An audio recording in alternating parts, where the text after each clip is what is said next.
She holds a master's degree in curriculum and instruction ESL from Kansas State University and a bachelor's degree in EFL teaching from Universidad Técnica Particular de Loja.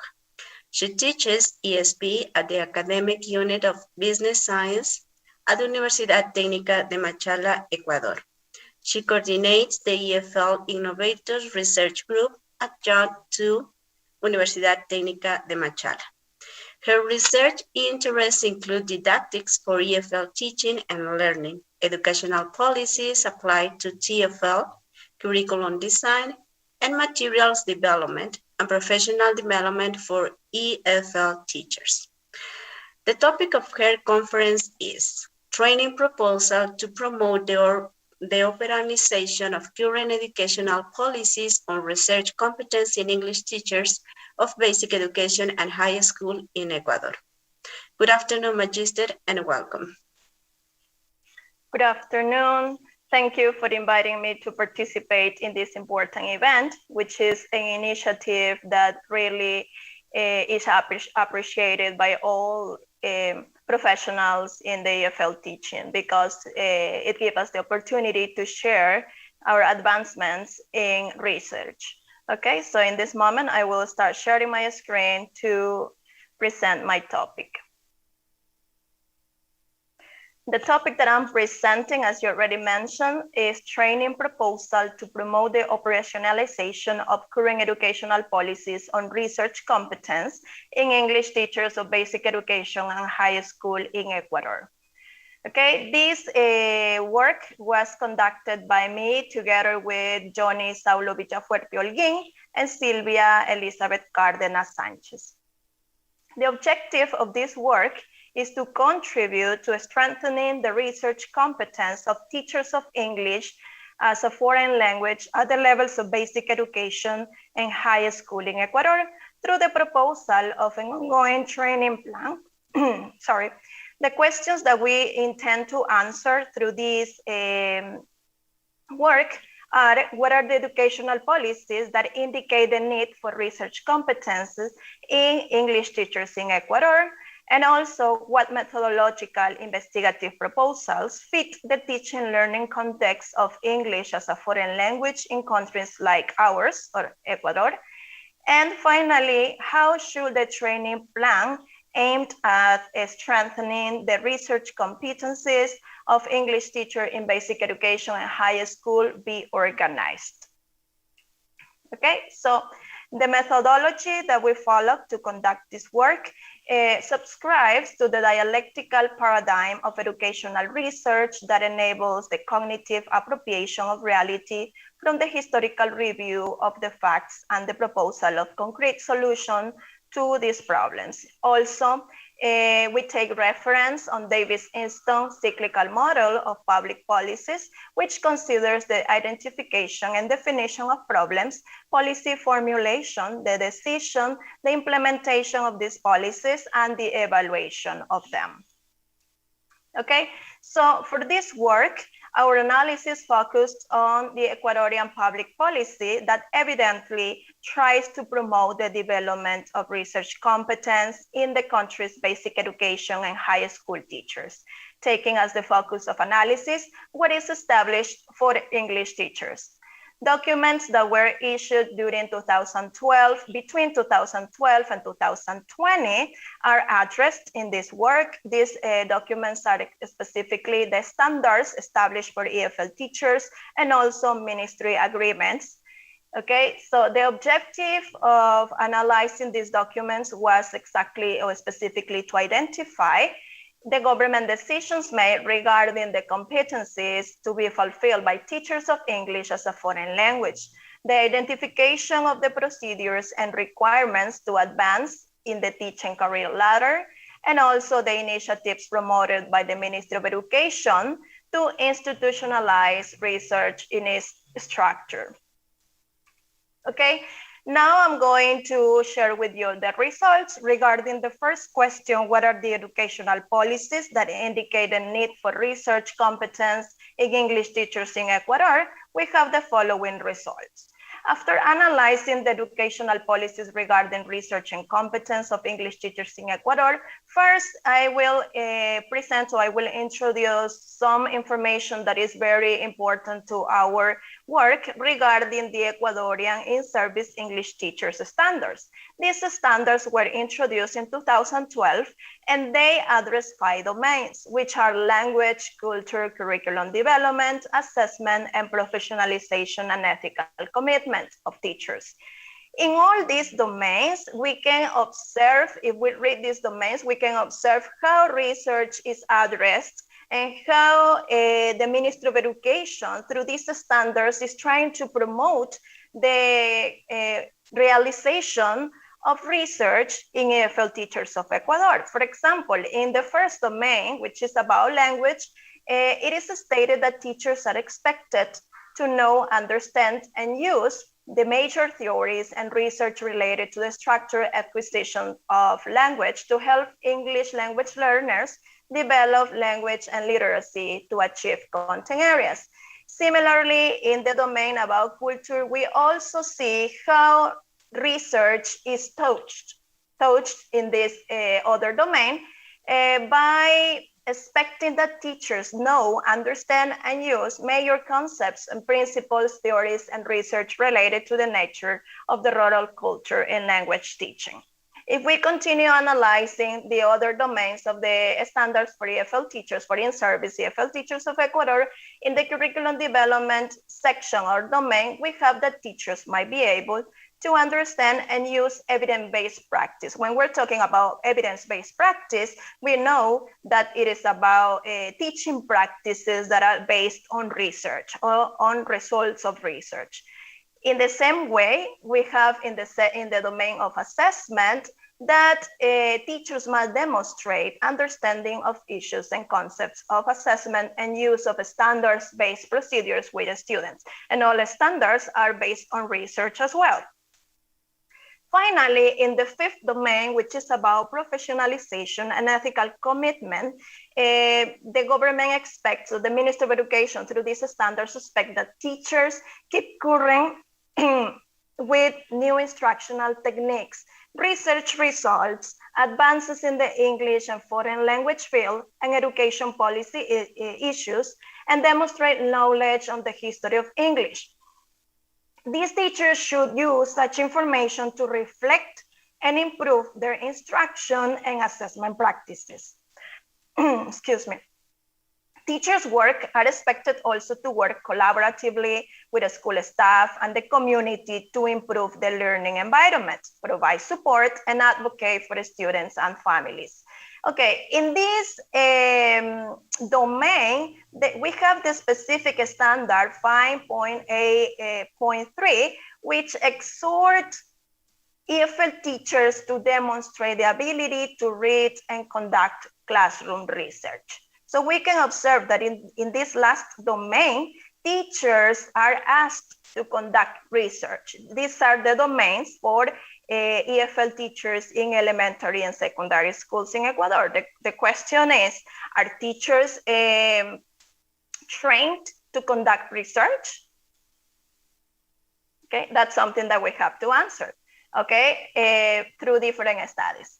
Continuing with our investigation about the policies that the government has established in that touch or that address in one way or another the promotion of research, we have that between April 2014 and March 2018, research was not only a specific standard to be accomplished by EFL teachers.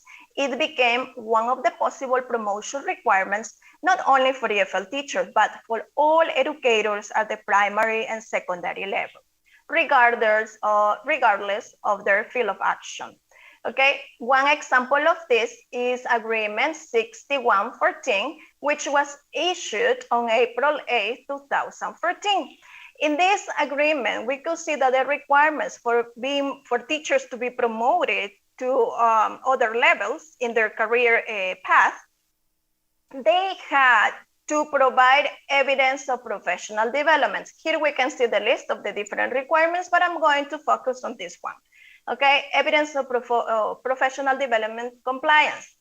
In this section, besides certificates of professional development courses for about 330 hours, or the implementation of a pedagogic innovation project, the autonomous efforts made by teachers to publish their works in index journals was also promoted. Exactly, teachers could comply with this requirement with 4 publications.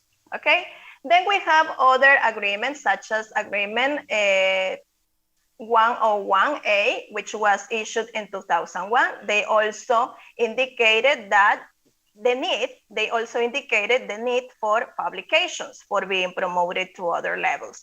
On October 22nd, 2015, we had the Law of Education regulation. We have that the Law of Education regulation was amended. Here, they eliminated the requirements for being publications for being promoted to different categories such as F, E, D, and C. But this requirement is still in for one of the requirements for category A and B. The publications continue to be one of the requirements.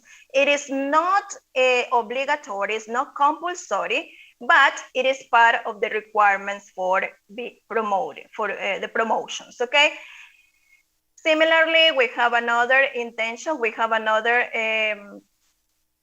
initiative of the Ministry of Education to promote educational research, or to promote research in their institution by the creation of the National Division for Educational Research, and then by issuing the Ministerial Agreement 49 on May 23rd, 2017, which regulates the promotion of research in the national educational system.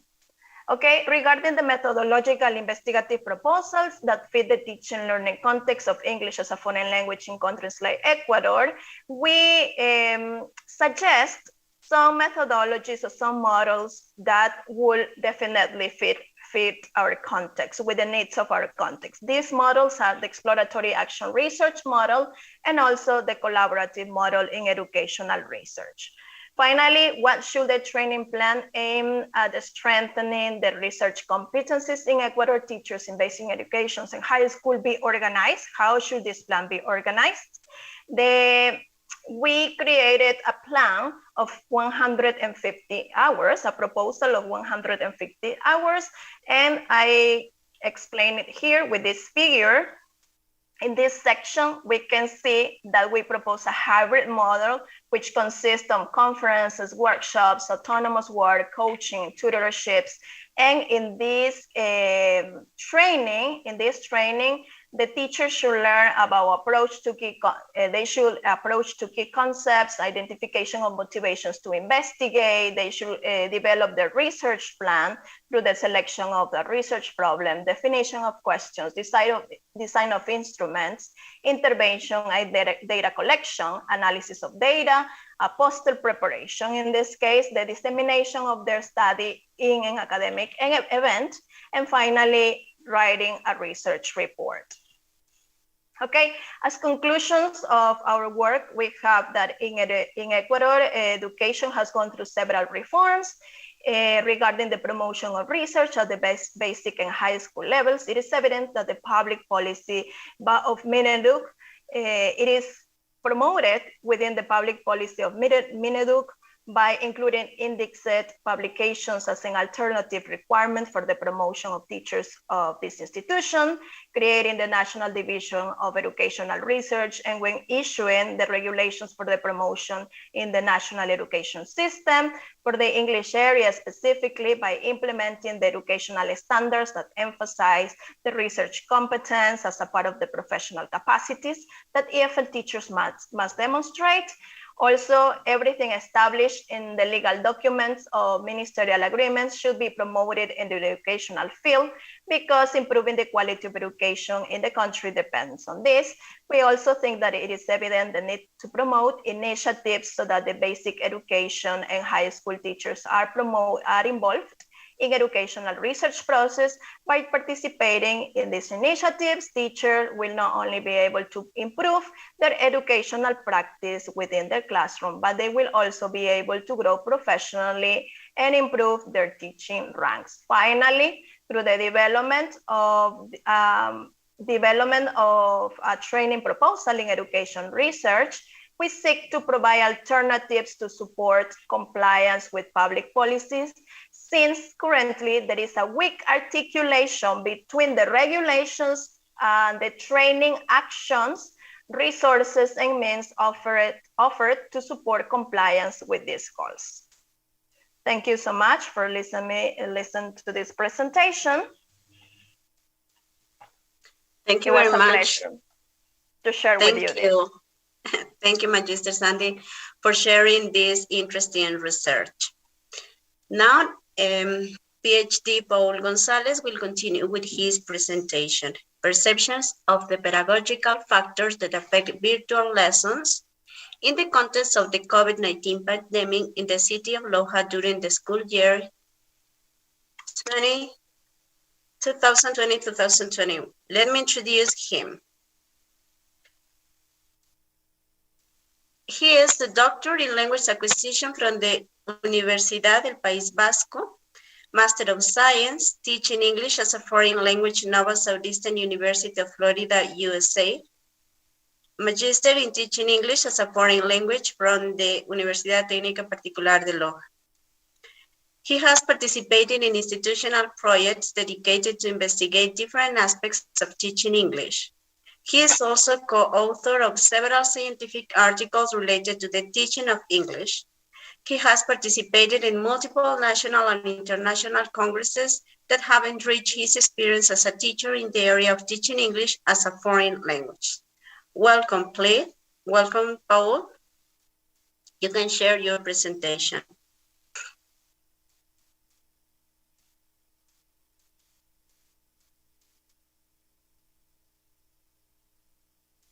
Thank you, Karina. Good afternoon, everyone. My name is Paul Gonzalez. I am a professor of the Department of Philosophy, Arts, and Humanities at UTPL. The theme that I'm going to present now is, you can see, perceptions of the pedagogical factors that affect EFL virtual lessons in the context of the COVID-19 pandemic in the city of Loja during the school year 2020-2021.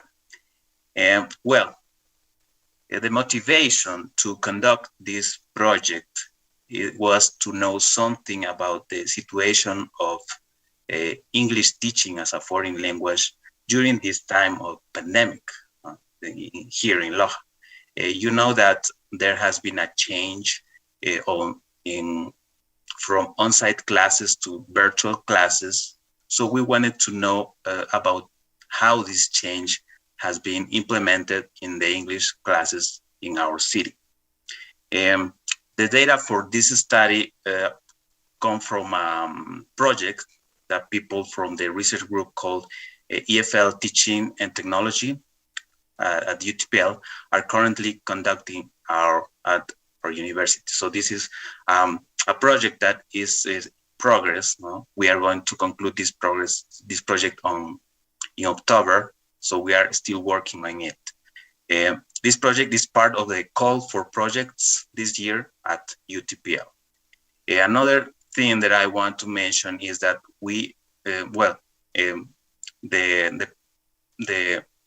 I'm going to present the preliminary results here. I'm not going to present conclusions yet because we haven't concluded the project yet. So I will present preliminary results here. So let's start talking about this.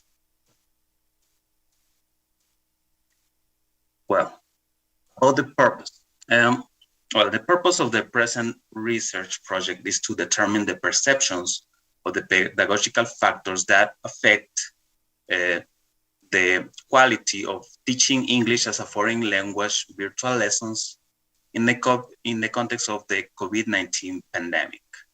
The results of this project will allow us to, first of all, to know the situation of the English teaching in our city in different types of institutions, and These results will also allow us to create a digital repository in form of a web page that contains the resources and activities that EFL teachers can apply in their virtual lesson.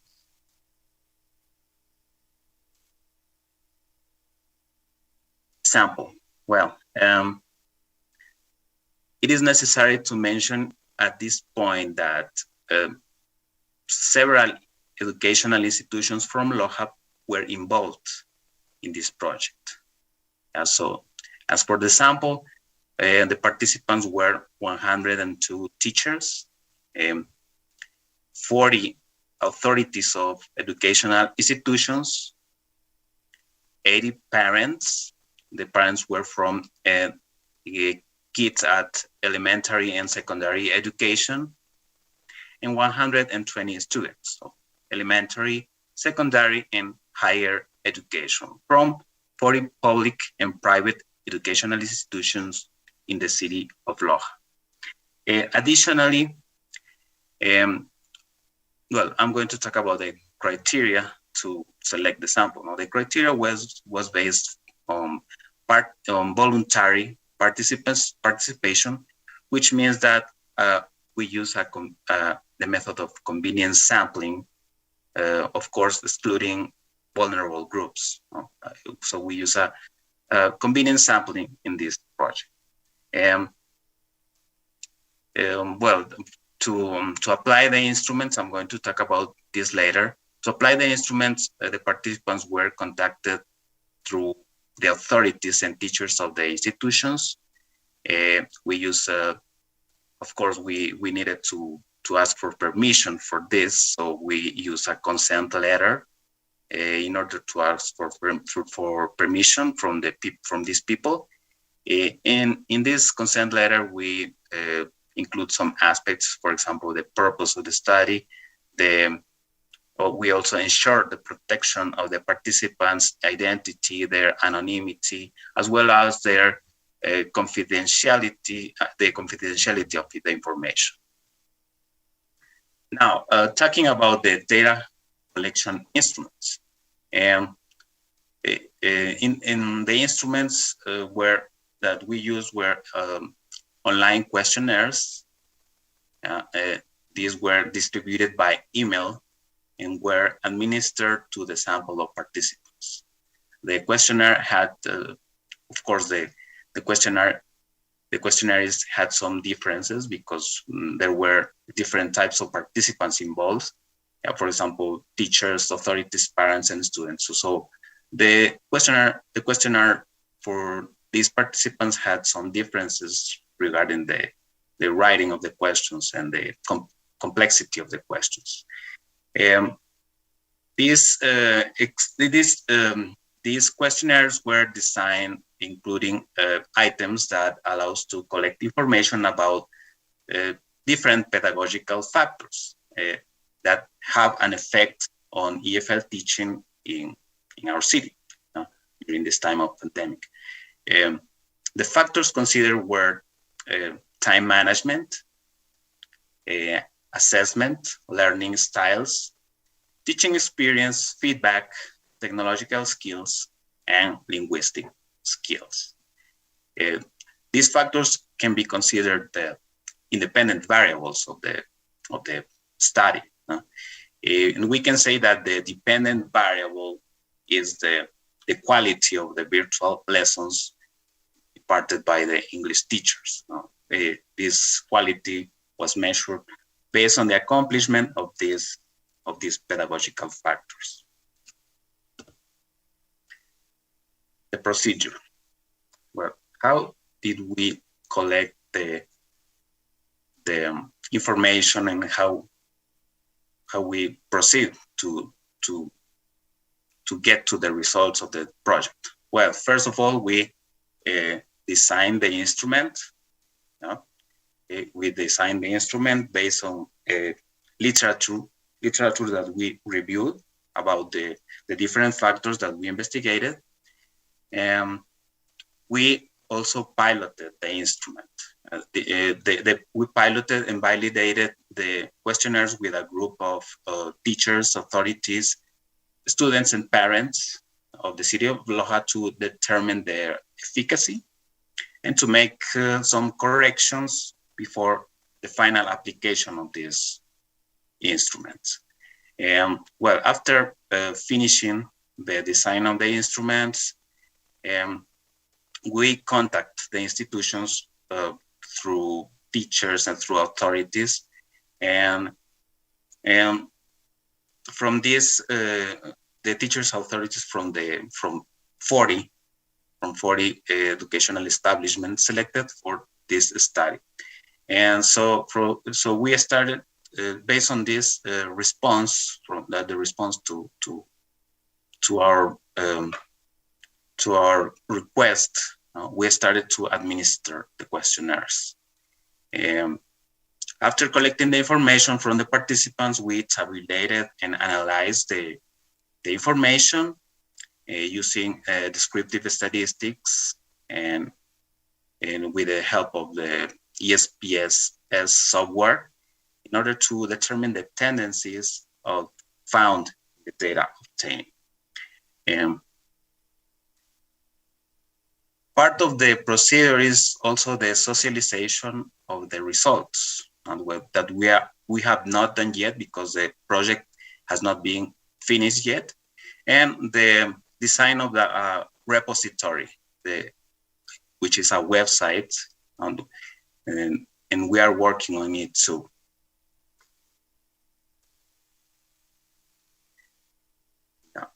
But I'm going to talk something about the results. Well, the preliminary results indicate that I'm going to talk about the teachers here, that 65% of the teachers are female, 34.3% are male, 52.9% of them are from public institutions, 47.1% of them are from private institutions, 42% are from elementary education, 37% are from high school, and the rest are from higher education.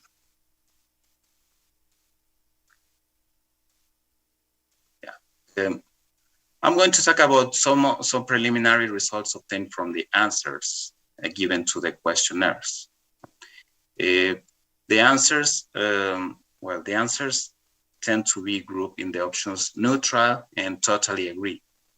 This means that in general, the tools and the development of the skills that teachers put into practice for EFL teaching is of an acceptable level. Yeah, so these findings are supported by the answers to the questionnaires provided by parents, authorities, and students. So we can see that there is a coincidence of many of the opinions given about this. So we can say that most of the opinions among these four groups four groups of people from these educational institutions, they are similar. So we can say that the results are supported among the four questionnaires.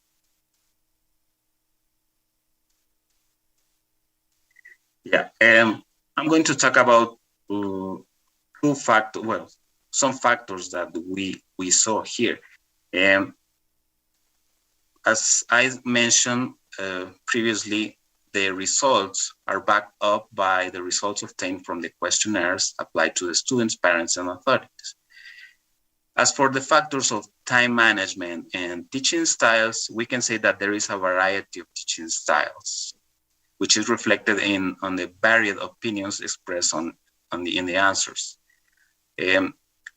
However, it is shown that there is an appropriate time management in the lessons. So they say that there is an appropriate time management.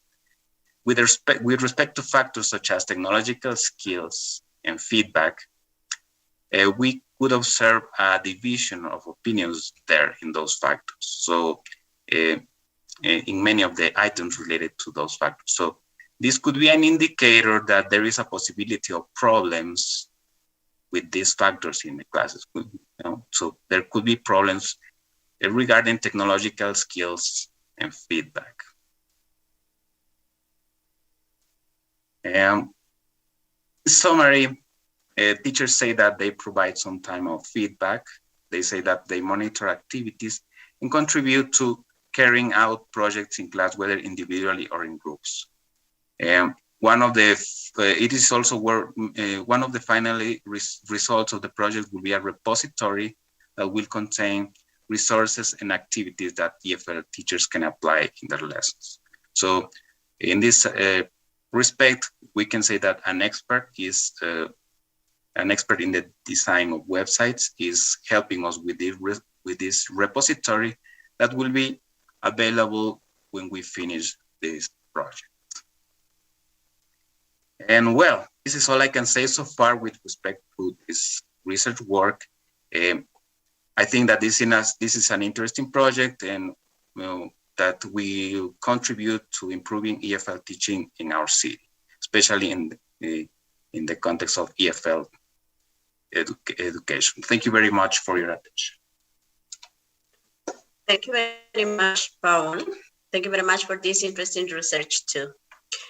Don't forget that our technical staff will receive your question or concern that will be responded at the end of the presentations. Now, let me introduce Magister Ana Lucia Quiñones. She will continue with her presentation. She is a professor at the Education Department at Universidad Técnica Particular de Loja at the Faculty of English. She has a master's degree in Educational Technology, e-learning, and knowledge management from Universidad Rovira i Gil, a doctoral degree in Education Research from Universidad Nacional de Loja, and a bachelor's degree in English as a foreign language from Universidad Nacional de Loja. She is a member of the research group EFL Learning, Teaching, and Technology. She has 15 years of teaching experience at the higher education level, and she has been co-author of some important indexes articles on educational technology, teaching English, and higher distance education. The title of her presentation is The Use of Effective Methodological Strategies and Inspirational Stories of Enhancing EFL Reading Skills. So, welcome, Magister Anita Lucia. Please, let's continue with your presentation. You can share your screen. Thank you, Karina. Just a second to share the screen.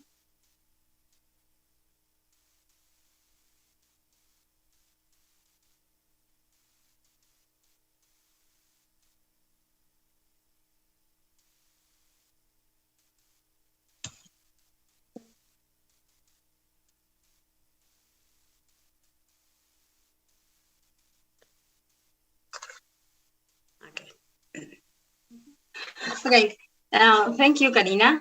Good afternoon, everyone. Thank you for having accepted the invitation for this virtual forum. Well, I'm going to present the results of a project which was aligned with the social contribution area promoted by TPL. This project was carried out by this group of professors during 10 months. And the theme was the use of methodological strategies and inspirational stories for enhancing English as a foreign language reading skills. So the main variables of this project were reading skills, reading strategies, and inspirational stories. Why? Because some authors highlight the importance and the positive impact on the development of students' language competencies. Regarding reading skills, the Ecuadorian Ministry of Education in 2016 states that reading plays an important role in teaching learning process because it broadens the horizons of knowledge, the global vision of the world, and stimulates critical thinking. With respect to strategies, to reading strategies, Alvarez in 1996 manifests that the use of effective strategies motivate students to read more, and promote their reading skills. Finally, or with respect to inspirational stories, Paul in 2012 mentions that one of the factors that promote motivations to read is the reading material used by teachers, which must be in accordance with the reader's interests. Now, based on it, the general objective of this project was to contribute to the strengthening of the Ecuadorian public high school students' EFL reading skills through the use of methodological strategies and inspirational stories. This objective was aligned with the fourth Sustainable Development Goal adopted by the United Nations, which refers to quality education, and has the purpose to ensure inclusive and equitable quality education and promote lifelong learning opportunities for all. Now, how was this objective or the general objective of our project achieved? Well, it was achieved by the development of some reading workshops in which specific reading strategies and some inspirational stories were used. It's also important to mention that this objective was achieved in a short time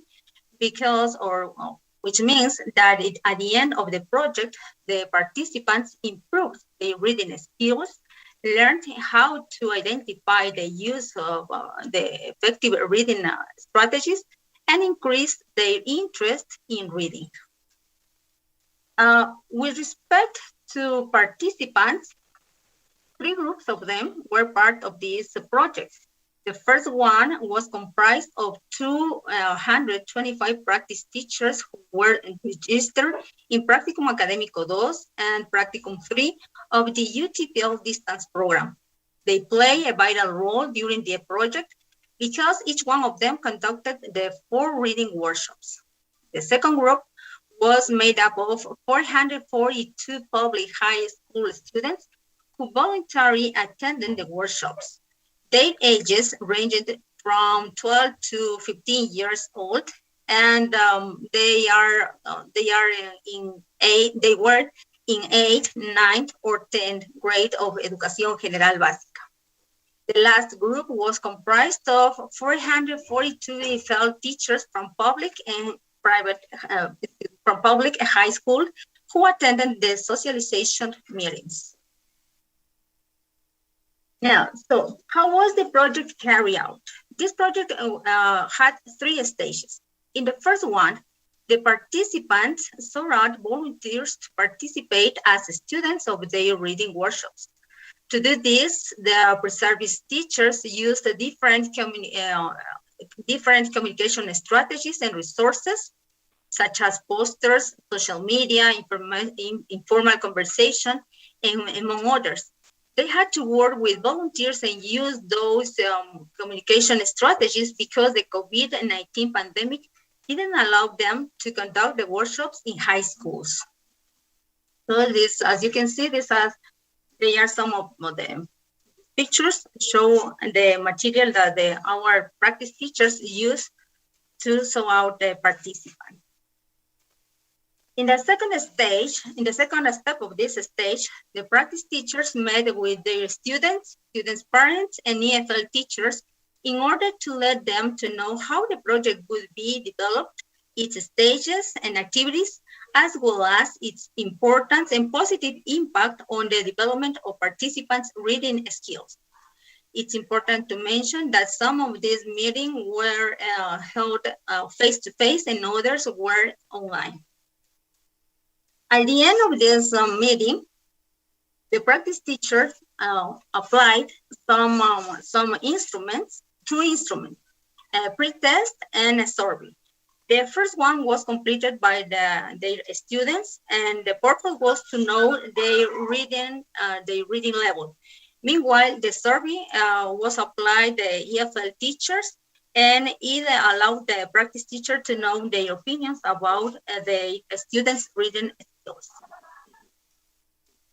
As the last step of this first stage, the pre-service teachers started planning the strategies and activities for each reading workshop by using the format that you see in the screen. This format was elaborated by the professors mentioned above, and it included 12 reading strategies, which were applied according to the corresponding workshops and the reading stage. I would like to point out that before planning, before our practice teachers started planning, the practice teachers looked for information concerning the concept and importance of these strategies, the reading strategies.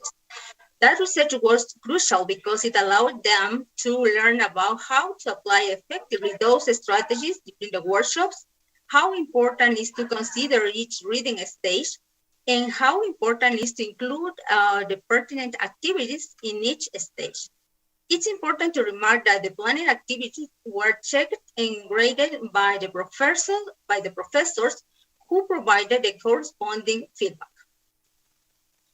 Regarding the inspirational stories, that was the other variable of this project, they were used because, according to some authors, this type of texts have a positive impact on the student motivation to read. Why? Because these stories contain information about those people who became famous, succeed, and resilient despite the difficulties they had to face during their lifetime. In this context, stories like Messi, like Nancy Rizal, Richard Carapaz, and Walt Disney was the most favorite ones that were read by students. All of these stories, all of these inspirational stories inspired our students to be persistent and motivate them to read more frequently. Once the first stage finished, the practice teachers started the second one. The purpose of this stage was to carry out the 4 reading workshops. Some of them were virtual and others were face-to-face because of the pandemic. And during this workshop, the pre-service teachers taught their students how to read accurately in English by using the aforementioned reading strategy. Then, as part of the third stage of this project, post-test and a survey were applied. They were applied after at the end of the 4 reading workshop. The first one allowed practice teachers to know if their students improved their reading skills after the reading workshops. Meanwhile, the survey helped pre-service teachers to determine their students' perceptions toward the workshops. Finally, the pre-service teachers socialized these results with the students' parents and EFL teachers. And to do this, they created some infographics, which will be part of a digital portfolio, which will be shared with the EFL teachers from public and private high school in a few months. As you see, the results were very satisfactory since it shows that participants did improve their reading skills. The average in the pretest is 6.7, and meanwhile, the average in the post-test is 7.6, which means that the use of these strategies, reading strategies and inspirational stories had a positive impact on the development of students' reading skills. Regarding the students' perceptions, the results showed that they had positive opinions about the effectiveness of the reading workshops. The statements with the highest percentages were, the workshops helped me to improve my reading skills. It's easy for me to make a concept map based on what I've read. I can identify main ideas easier. I would like to continue reading inspirational stories, and it is easy for me to predict information. Definitely, this positive results encourage and motivate us as teachers to continue working and developing this kind of a project in order to improve the quality of education in our country. Thank you very much.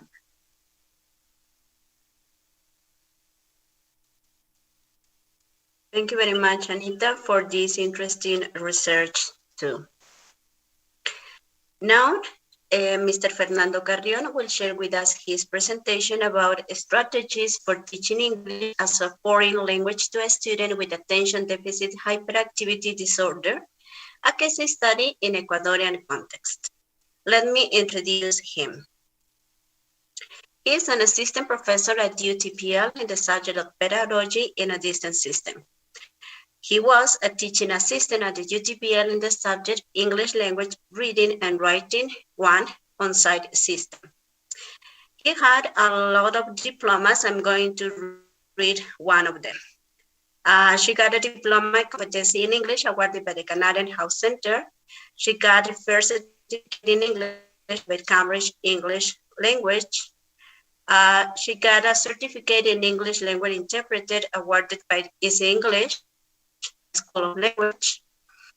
He also has an academic merit subject English awarded by the Unidad Educativa Fiscomisional La Dolorosa. Right now, he is our best student in our program Pedagogy of National and Foreign Languages on-site system on May 2021. Welcome, Fernando. We didn't listen to you, Fernando.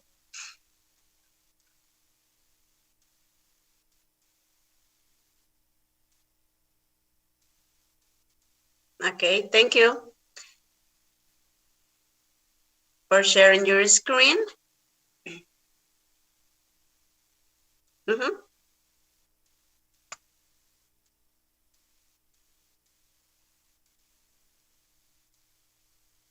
Fernando?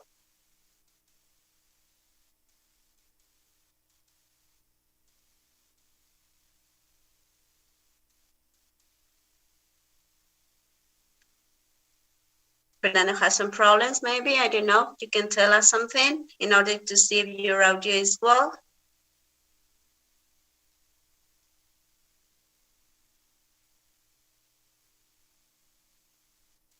Fernando, we can't listen to you. I don't know if you have some.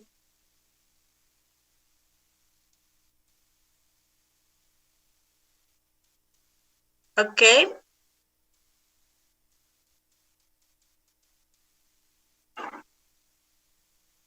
Okay, until Fernando will, yes, until Fernando will check his technological problems, we are going to continue with the next panelist, okay? She is Magister Myra Jaramillo. She's going to continue with her presentation, okay? The title of her presentation is EFL Oral Communication in Education 4.0. Let me introduce her. She is she has a master's degree in Gerencia en Liderazgo Educacional and a bachelor degree in English teaching. For 8 years, she has been an English University research professor at the on-site and distance system in the Philosophy, Arts, and Humanities department at this university. She also has experience as a coordinator of community projects. Additionally, she is a member of the research team EFL Learning, Teaching, and Technology, contributing as a co-author and author of indexes, papers, and book chapters. So welcome, Magister Myra.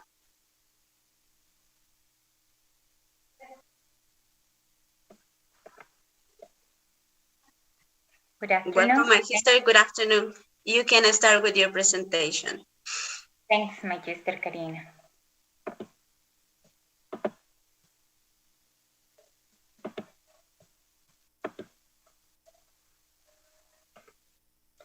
Good afternoon, students, colleagues, and the general public who are attending this webinar. I'm Professor Myra. For me, it's a pleasure to present a summary of the following study that has been conducted by 7 professors, UTPL professors, but it was analyzed, some part of the data was analyzed by Magister Alexandra Zúñiga, Magister Elsa Morocho, and I. It entitles EFL Oral Communication in Education 4.0, and it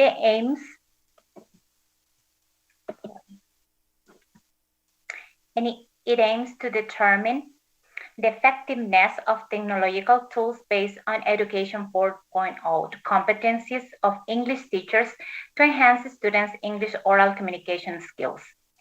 Its specific objectives are to identify the technological tools, resources, and activities used for teaching and practicing speaking skills during the stages of the lessons in virtual environments. A second focus on identifying the difficulties found in English virtual classes focused on developing speaking skills. And the last one to determine the students' academic achievement regarding oral communication skills through the use of technology. The present research was carried out in a 6 academic term. It was based on a mixed method approach under an explanatory design. It was conducted by 110 pre-service teachers. The pre-service teachers worked with a total of 444 students of English. In addition, the activities planned for this study were monitored by 7 university professors who guided pre-service teachers in the design and application of the instruments.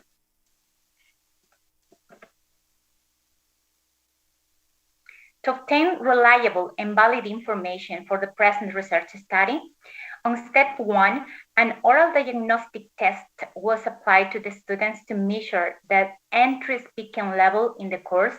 In step 2, university professors trained pre-service teachers on the use of technological resources for teaching speaking.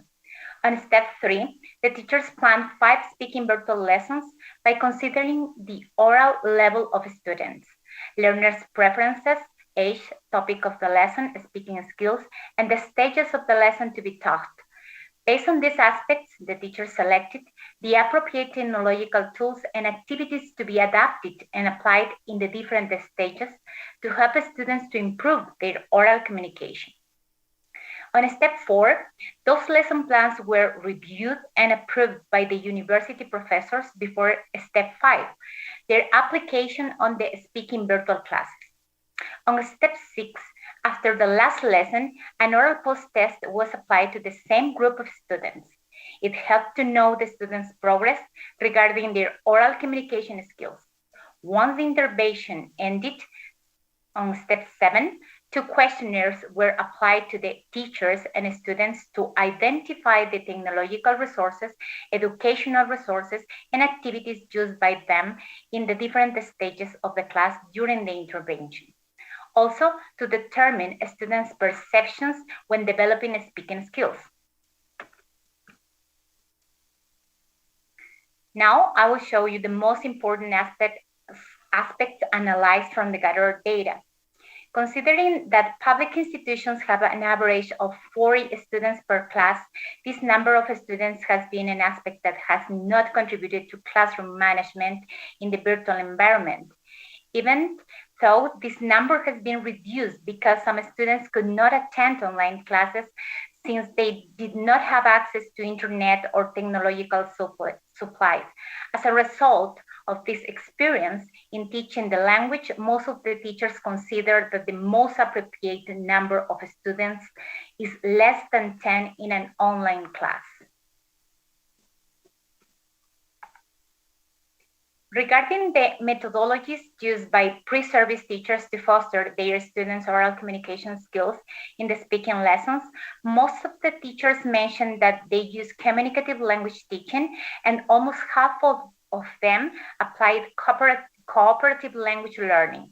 As the main purpose of the teaching a language is to promote the students to communicate, nowadays teachers are more conscious about the use of the methods that help to foster that communication. Richards, 2005, highlights how the communicative language teaching methodology helps students to acquire the skills and confidence to use the English language for meaningful communication in real context.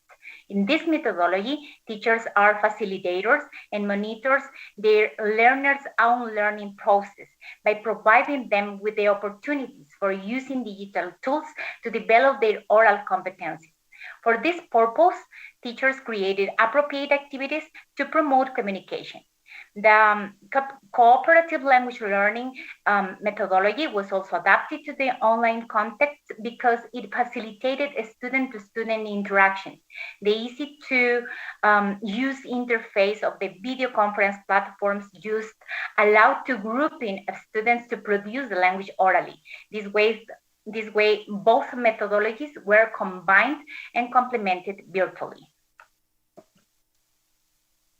In regards to the physical technological resources that were used by the participants to attend the speaking virtual classes, undoubtedly teachers play an important role in the teaching process as planners, designers, and creators of the digital resources that are used in the online classes.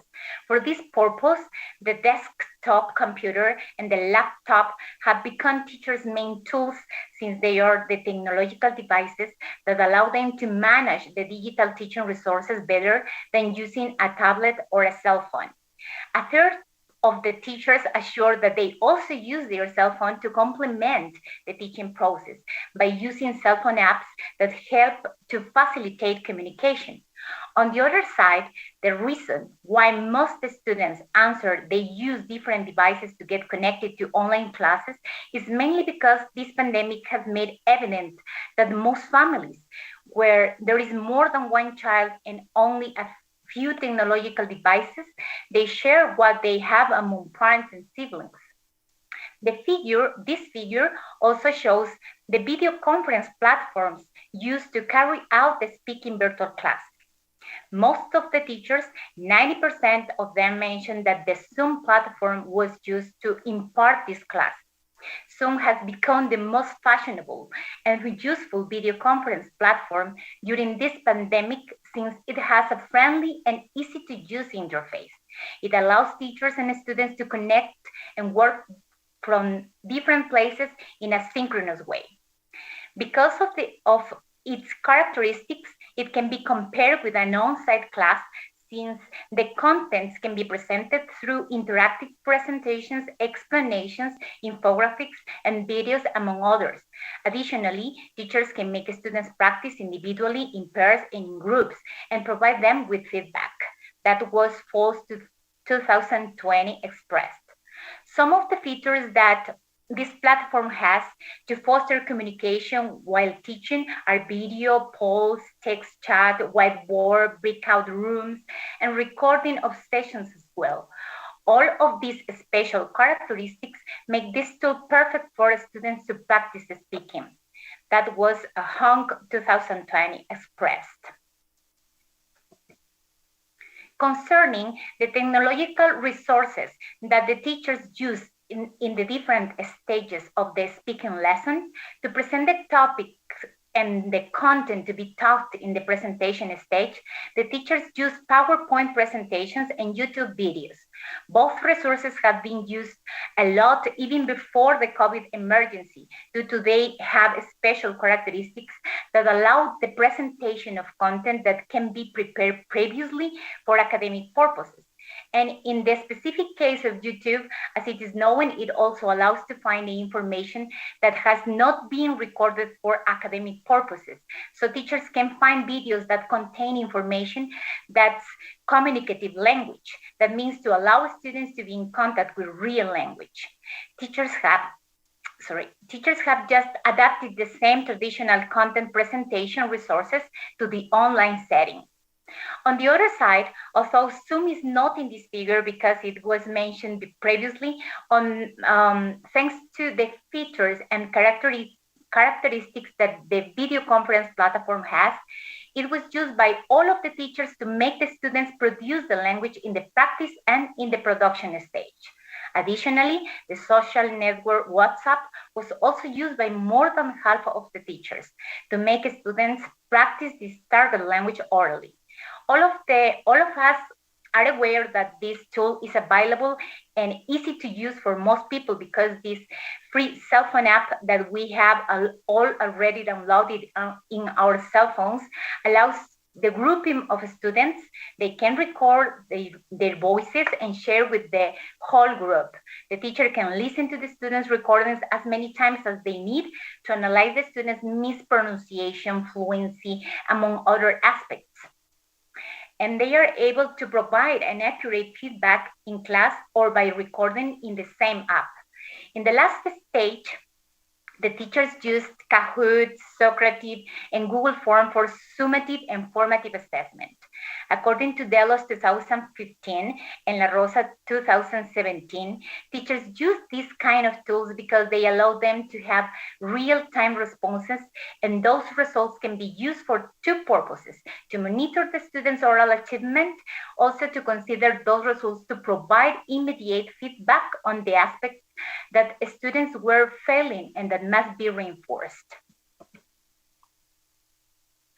Amendment 2018 states that the oral development of the students in virtual classes depends on how a teacher uses appropriate activities and educational resources in and out of the class. Considering what this author expressed, this figure allows to highlight the most relevant results, considering the activities and educational resources that teachers used and adapt to the e-learning environment. In the presentation stage, the teachers use pictures and videos as the main educational resources to present the new content. Besides, in the practice stage, the teachers use dialogues and competition games for helping students to practice the language orally. And in the production stage, the teachers use role-play games, picture describing oral presentations to encourage students to produce the language. Furthermore, as we can see, the teachers use oral correction and motivational phrases as the main resources to provide students feedback. The EFL teaching and learning process has benefited from the pandemic because teachers have demonstrated their research and creative skills to incorporate technology and didactic resources in online classes. However, some difficulties were found in this process. In this figure, we can see the answers provided by the teachers regarding the difficulties encountered to adapt learning activities to a virtual class and the difficulties that the students face to attend online classes and to perform activities. The presentation stage was easier to manage for teachers, where they have to present the content to the class through the video conference platform. This fact demonstrates that Zoom facilitates the presentation of the new content because it allows to share and show any static and interactive resources in a live meeting. In the next stage, the practice stage, to create activities to make students practice the language was the most difficult teaching aspect for almost half of the teachers. However, a small amount of the students had trouble performing the English activities in this stage. This big difference between results is understandable since teachers had to work hard to find the appropriate technological resources and to design and adapt them to help students. On the other side, in the last stage, almost half of the students manifested having more difficulties to produce the language in this stage than teacher planning the activities to foster them to produce the language. In the following pie chart, it can be noticed that after having used technology as the main educational resources in the different stages of the lesson, 12.6% of the students from their beginners speaking proficiency level reach an elementary level. 9.2% of the students could achieve a pre-intermediate level, and 5.6% of them could change to the intermediate speaking level according to the Common European Framework. These results allow to affirm that 27.7% 0.48% of the students achieved a higher speaking proficiency level, which results in an important academic achievement regarding their oral communication skills. The conclusions of this study: unquestionably, confinement due to the pandemic affected the way instructors teach and the ways students received and reacted to the strategies implemented to develop oral communication. Teachers had to use what was common for them, also adapt and learn other ways and resources for teaching this specific skill. Hence, this research shows that Zoom was the platform which, thanks to its characteristics, allowed teachers to use the communicative language teaching and the cooperative language learning methods to develop the students' oral skills. Regarding the technological resources and activities used by the EFL teachers in the different stages of the class, PowerPoint and YouTube videos that were taught at the beginning of the class. And in addition to foster students' oral skills, the EFL teachers use the social network WhatsApp to make students practice through dialogues and competition games. On the other hand, the same video conference platform used to impart the speaking lessons, Zoom, was used for formative assessment, since it allowed the students to produce the language by performing role plays, describing pictures, and creating oral presentations throughout the class. This way, teachers were able to provide accurate feedback synchronously. And at the end of the class, for summative assessment, teachers use common technological tools such as Socrative, Google Form, and Kahoot in order to evaluate that the students achieve the lesson objectives. Concerning the difficulties found to teach speaking in English virtual classes, adapting activities to provide students opportunities to speak the target language was the most complicated teacher's work, especially in the practice stage of the lesson. On the contrary, students found it difficult to produce the language on their own during the production stage.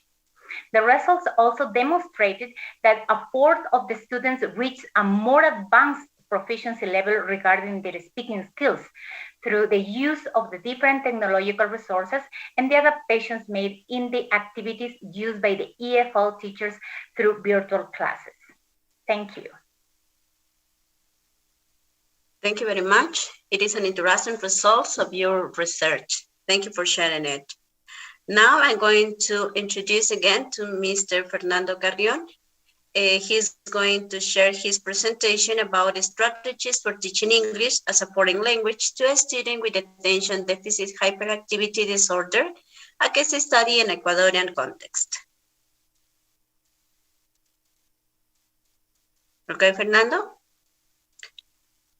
So can you hear me? Yes, Fernando. Okay, you can share your screen and you can start with your presentation.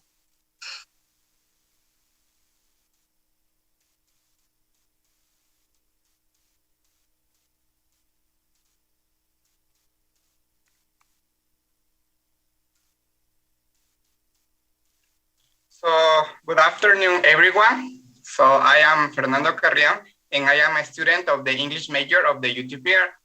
So in this section, I would like to thank the EFL research group of the UTPL for giving me the chance to participate in this important forum.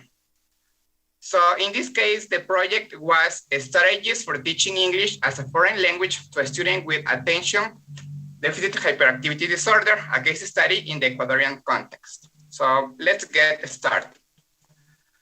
So first of all, I am going to start with the introduction. So in this part, it is important to say that there isn't a lot of information in the English language area where ADHD learners experience relevant problems. So in this case, it is essential to say that there is information related to general educational settings such as science, math, and social studies. However, there isn't a lot of information regarding the English language area, in particular, English as a foreign language field. So now I am going to talk about some researchers who have carried out some investigations focused on this field. So in this part, the Campo 2016 carried out an investigation focused on some girls who had ADHD, and this author came to the conclusion that it is highly important to use the cooperative learning approach in order to help ADHD students acquire the expected knowledge. In addition, Villalobos 2012 carried out an investigation focused on one student who had ADHD, and this author came to the conclusion that it is highly important for the ADHD student to be near the teacher. So in this case, the educator will have the opportunity to monitor the progress of the ADHD student during the learning situation or during the teaching activity. So taking into account the aforementioned information, I proposed this research question. So in this case, what are the most effective strategies for teaching English as a foreign language to a student with attention deficit hyperactivity disorder? So in addition, in this part, it is essential to say that it is educators' responsibility to choose effective strategies or effective methodologies, taking into consideration the needs, lacks, and interest of all students in the class. So now I am going to talk about the method. So as we can see, the method is divided into two sections: settings and participants, and the procedure. So in this case, this investigation was carried out in a public educational institution in the city of Loja. In this case, the main participant of this study was an ADHD student who was around 8 years old.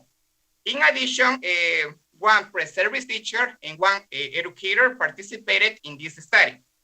So in this case, the pre-service teacher was in charge of applying some instruments and some teaching strategies. And on the other hand, the educator was in charge of monitoring the progress of the ADHD student. So now I am going to talk about the procedure. So in this case, this investigation used a qualitative approach, since the behavior and the attention of the ADHD student was analyzed by using qualitative instruments. In addition, in this part, it is essential to say that this investigation had 3 stages. So in the first stage, the ADHD student took some pre-tests. So in this case, it is important to say that one pre-test was focused on the listening and speaking skills, and the other pre-test was focused on the reading and writing skills. In this stage, the educator completed a survey in order to discover the perceptions regarding the behavior of the ADHD student and the teaching and the effectiveness of the teaching strategies. Moreover, in the second stage, the pre-service teacher applied some teaching strategies in the class, and the pre-service teacher completed some checklists. In addition, the AD student completed some checklists taking into account the effectiveness of the teaching strategies. Furthermore, in the third stage, the ADHD student took some post-tests. So in this case, it is important to say that the post-tests were the same compared to the pre-tests. In addition, in this stage, the educator completed a post-survey in order to discover the perceptions regarding the behavior of the ADHD student and the effectiveness of the teaching strategies that were applied in the class. So now I am going to talk about the description, analysis, and interpretation of results. So in this part, it is important to say that the main research question was answered taking into consideration the English language skills. So now I am going to talk about the results of the listening and speaking skills. So having in mind the potential effectiveness, the most productive strategies were involved within the gamification methodology because the pre-service teacher provided clear directions and the student clearly understood them.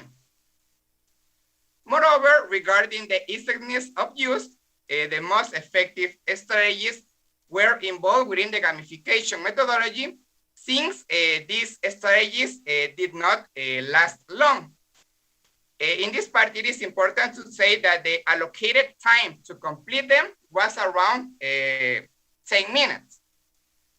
Moreover, having in mind the attitudes or perceptions, the most effective strategies were involved within the gamification methodology because the student smiled as usual as possible and even thanked the pre-service teacher for using them. So in this case, the student said, "Thank you, dear teacher, for using those strategies," or "I love those strategies." Besides having in mind the feedback, the most effective strategies were involved within the gamification methodology because they implied the use of prizes and recompenses that inspired the learner to avoid mistakes.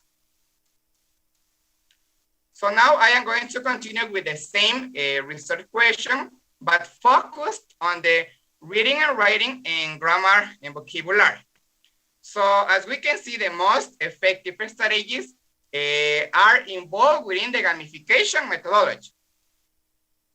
So having in mind the potential effectiveness, the most effective or the most productive strategies were involved within the gamification methodology because the questions were not numerous.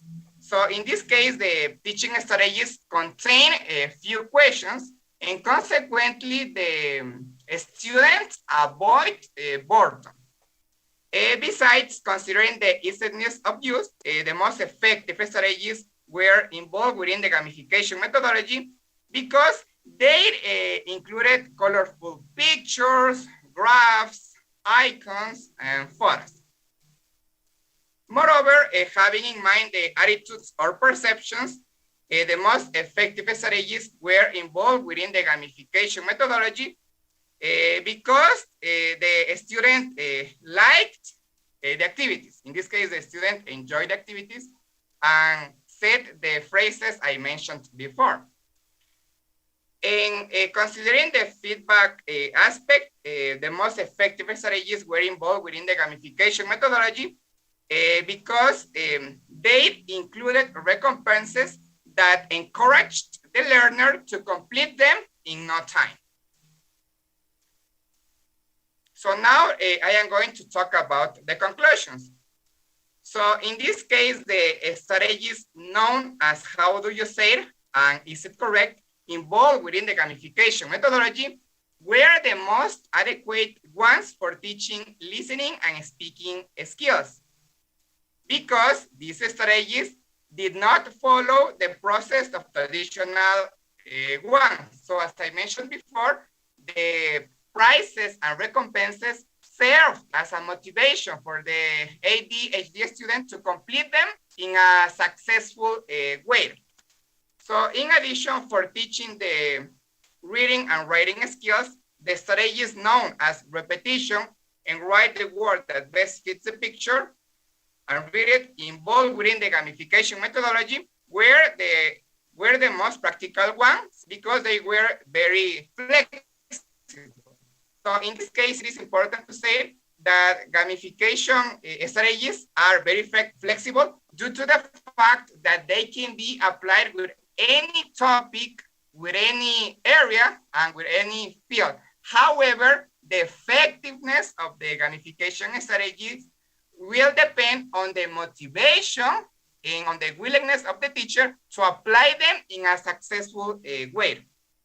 Besides, in regards to teaching the grammar and vocabulary skills, the strategies involved within the gamification methodology were very effective because, as I said before, the prizes And the recompenses, in particular, positive emojis and stars, serve as a reason for the ADHD learner to control his behavior and consequently learn academic contents.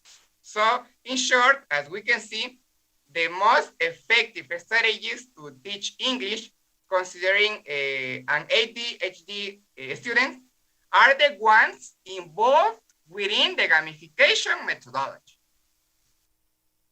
And that's it. Thank you very much for your attention. Thank you very much, Fernando, for sharing the results of this new and interesting topic. Okay. Now, please don't forget to write your question or comments about these interesting topics on the comment section of the Facebook live streaming. The presenters are going to answer all the questions that you got. Now, Mr. Magister Adriana Guanuche will continue with her presentation. Development of a mobile application for English language learning through corrective feedback. Let me introduce her. She has a bachelor's degree in education, English and French, master's degree in linguistics and didactics of foreign language teaching, PhD in linguistics from Universidad de La Habana, Cuba, Language Institute coordinator at Universidad Politécnica Salesiana, Quito, Ecuador, coordinator and a member of the research group EFL Teaching and Learning at Universidad Politécnica Salesiana, Quito, Ecuador, and she is an author of scientific papers published in a high-impact journals. Welcome, Magister. Good afternoon. Welcome, Magister Adriana. Good afternoon. Okay, right now you can start with your presentation. Thank you very much. Good afternoon, everyone, dear authorities, colleagues, students. It's a pleasure for me for being here sharing with you our study. I'm going to present today the study developed at Universidad Politécnica Salesiana in Quito. The topic of our study is development of a mobile application for English language learning through corrective feedback.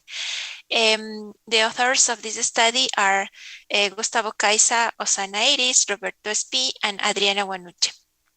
For this study, we work with another researching group. As the presenter said, I'm a member of EFL Teaching and Learning Research Group, and we work with electronics and systems engineering research groups of Universidad Politécnica Salesiana. And first of all, I want to share with you the purpose by which we start our study. The objectives that we have, the general one is focused on, we want to improve English language learning through corrective feedback and mobile applications. To look current research to identify tendencies of mobile applications that provide correct feedback, to select the type of questions and evaluative strategies to develop students' learning, to design and develop the mobile applications using augmented reality, to analyze the results to validate the techniques and mobile application used. First of all, I want to share with you the data that we found about the current researchers in this topic. We know that 1.1 billion people out of 53 billion people who exist in the world speak English. That is approximately 1 in 5 people are dominant by English. And the second language is used in different areas in studies for professional purposes, in order to people have better opportunities in the world. Also, we know that there are different kinds of models and nowadays that teachers use in learning, for teaching and learning process. But in our study, we focus on error correction and student motivation through applications, mobile applications. This study implements an application of augmented reality for learning English language using corrective feedback. And this is the application that we used. It's called Buforia. The following tools were used to perform the English test application with Buforia. Analyzes the recognition of images. Unity allows to develop the graphic environment, and Android installs the application previously generated in Visual as shown in figure 1. We use Buforia, Unity, Visual Studio, and Android Studio to create this new application that uses augmented reality. This application, you can use it in a laptop, or you can use in whatever mobile device as cell phone or tablet. As methodology, we use corrective feedback. As we know, there are different kinds of corrective feedback. We have positive, negative, oral, mixed, explicit, electronic, self-correction feedback, and peer correction feedback. But in this study, we were focused more on positive, negative, reading, explicit, and self-correction feedback. It's important to know what's feedback. It's defined as the information given to students about their academic performance. It can be used to correct or to congratulate to our students about their answers.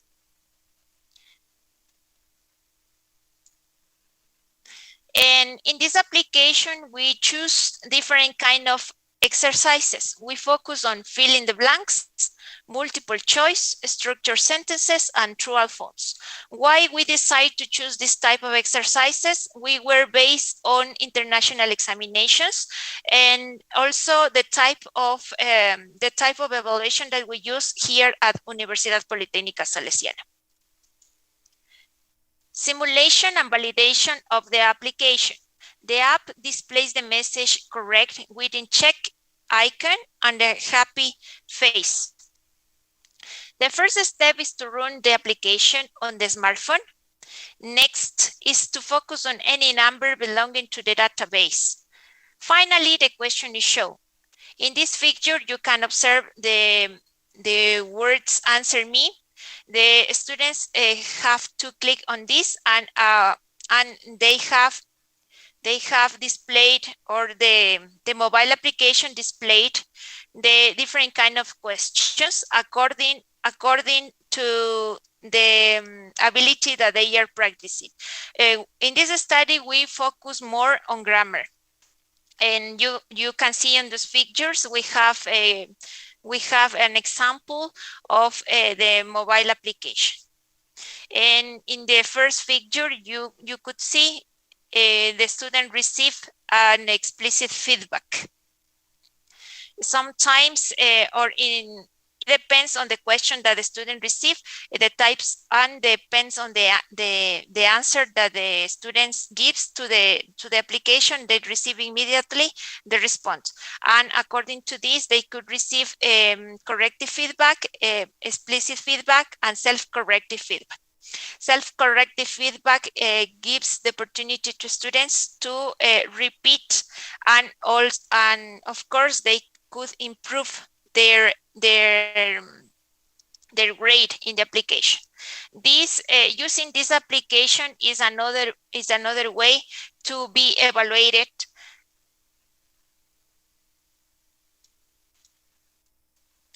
And here I am going to share with you the results of the application.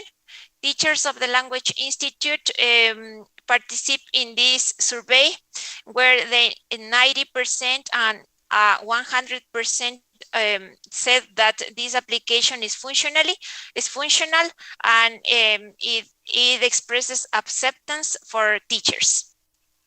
At Universidad Politécnica Salesiana in Quito, we are 40 teachers with master's degree, and that's why they were considered in this study. And the results of this work, students' preferences in types of questions. At Universidad Politécnica Salesiana, we are about 7,000 students per semester. We choose a course of A1 level. There were 28 students from 18 to 22 years old. They installed the application in their cell phone and they work with this application during the last semester. And they practice grammar through these exercises in this application. The results told us that the best result that the students had were in the multiple choice exercise. Next one was true and false, fill in the blanks, and finally structure sentences. The conclusions of our study are the English learning application as a foreign language using augmented reality is a tool that allows the students to have an extra didactic material. Teachers gave a 90% attendance to the application and 100 of functionality. Students gave a 100% in using the augmented reality for English learning. The kind of exercise that influenced the learning improvement the most was the multiple choice task with 95%, true and false task with 90%, fill in the blank with 75%, and finally structuring sentences with 90%. And we could say that we observed that our students look more motivated using cell phones in the class rather than using books and the traditional exercises inside the English learning process. As a future objective, we as a researching group, we want to continue using this application, but we want to improve, or we want to use this application with another skills. The next skill that we are going to use is vocabulary, as well as listening to look for results. And we will continue studying and using this application in the English learning inside our university. Thank you very much. Thank you very much, Magister Adriana. Thank you very much for sharing your results of your research. Now it's time for answer the questions. Those who are watching the live streaming have some questions, and I don't know, this is a question from Gian Carlos Delgado Cedeño. I don't know who wants to answer this question. What is the biggest challenge to achieve innovation?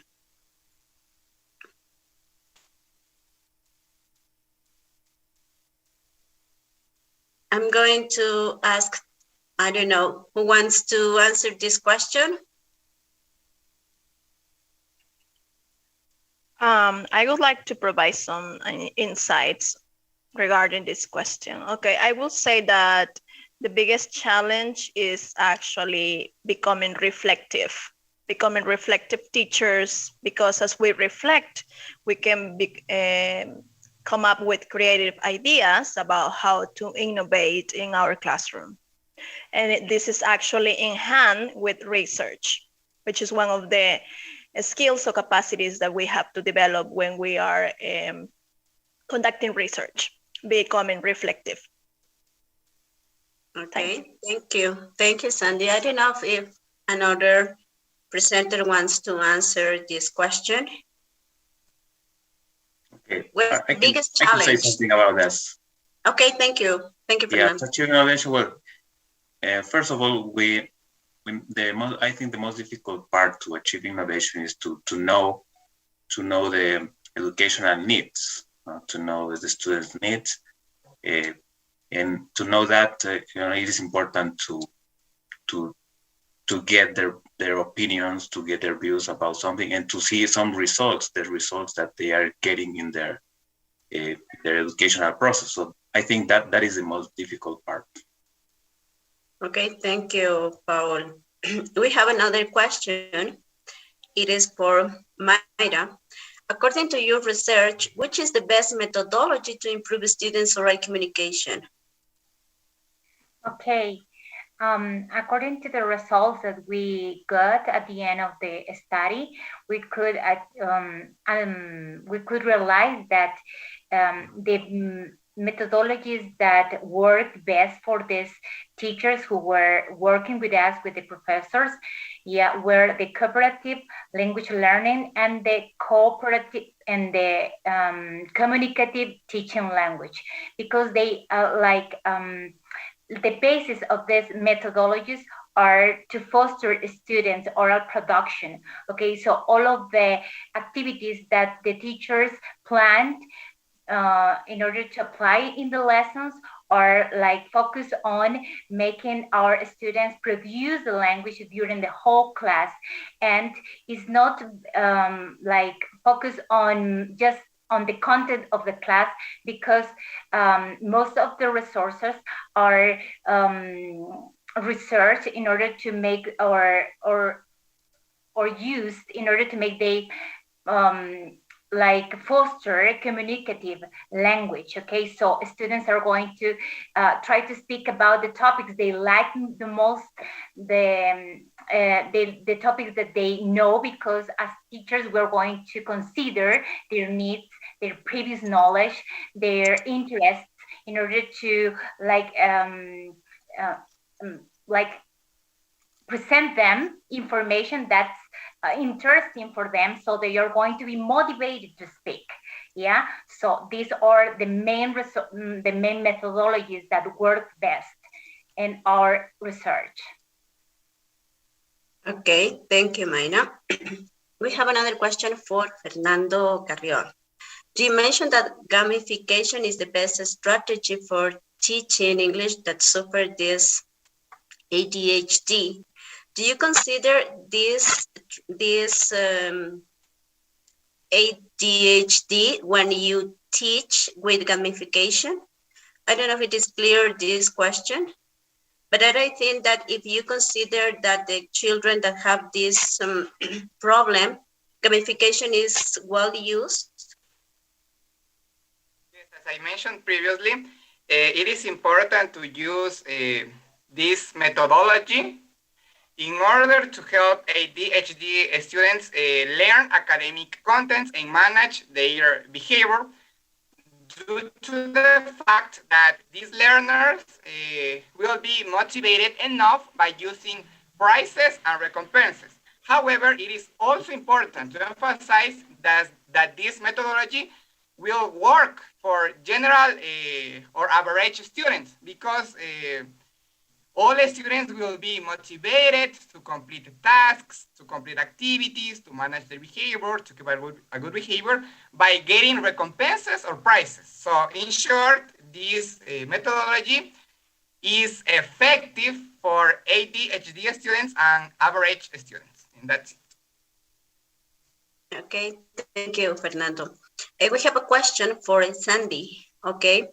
It is possible for you to share your project for training primary and secondary teachers in educational research? Thank you. Absolutely. Well, actually, this is part of a manuscript that is under evaluation. So hopefully soon we will have the publication of this work, so you will have it available. The information that I have presented here is part of that work. So in the PowerPoint, I shared like a figure where we summarized this information regarding the public policies, regarding different methodological information to train teachers in research, some models that will be that will meet the needs of Ecuadorian EFL teachers regarding our context, considering our context, and also the proposal that we have. Actually, I have the plan for this training proposal, but it's in this manuscript that is under evaluation. So hopefully by the end of the year, it will be published, or at the beginning of next year. So you will have it for you to check it out. Okay, thank you. Thank you, Sandy. We have a question for Anita. It says that the use of inspiring stories could be useful not just for reading. Can we use, do you think that we can use it from a writing skill?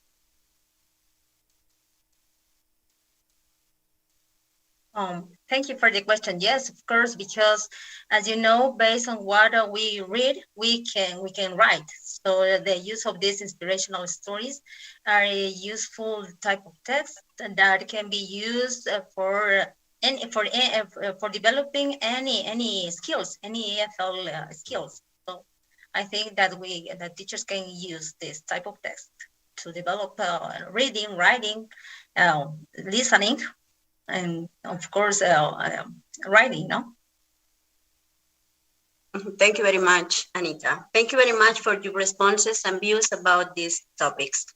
Before concluding this session, we'll invite PhD Carmen Benitez, the coordinator of EFL Learning, Teaching, and Technology Research Group, to conclude this forum.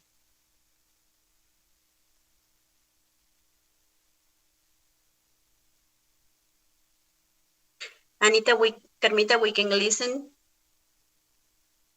Yeah, can you listen to me? Yes, thank you. Yeah, okay. I just want to express my gratitude to UTPL for their unconditional support to organize and the completion of this event, which purpose is to disseminate our research results. Thanks also to the speakers who kindly accepted our invitation to participate in this event, in which results of interesting research have been presented. I think this can be the start to new alliances among universities and among researchers, just to improve our teaching practices and also to generating knowledge for the good of our society. I will close, because we are on time, I will close this event just by mentioning a quote from Kurt Lewin: "No research without action, no action without research." Okay, thank you very much. I just want to tell you that certificates will be sent by mail immediately after the event. Thank you very much. Thank you, Carmita. The UTPL expresses their gratitude for your participation and emphasizes their commitment to inclusive, innovative, and quality education. Good night. Thank you very much. Mi nombre es María Eduarda Ludeña Piedra. Yo estudio la carrera de Pedagogía de la Enseñanza de Idiomas Nacionales y Extranjeros. Yo escogí esta carrera porque siento que a través de la enseñanza yo puedo brindar un gran aporte a la sociedad. Me gustan los idiomas y qué mejor que crear un aprendizaje significativo a través de pedagogía y técnicas de enseñanza.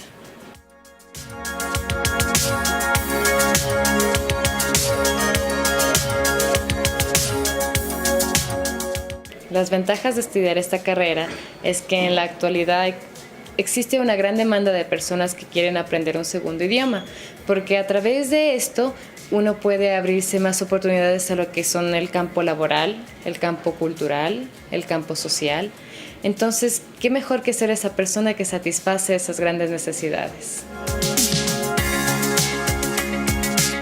Con las destrezas que estoy adquiriendo en esta carrera, yo aportaría a la sociedad de una forma positiva, ya que el conocimiento de un segundo idioma mejora el estilo de vida de las personas y aportaría al acceso y desarrollo de todas las áreas del conocimiento.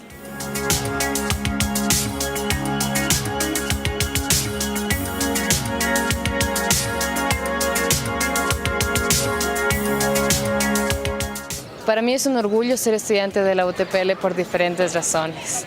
Una de ellas sería el buen mantenimiento del campus, aulas equipadas, biblioteca, laboratorios, áreas verdes en general, los cuales me hacen sentir cómoda y a gusto con mi estadía dentro de la universidad.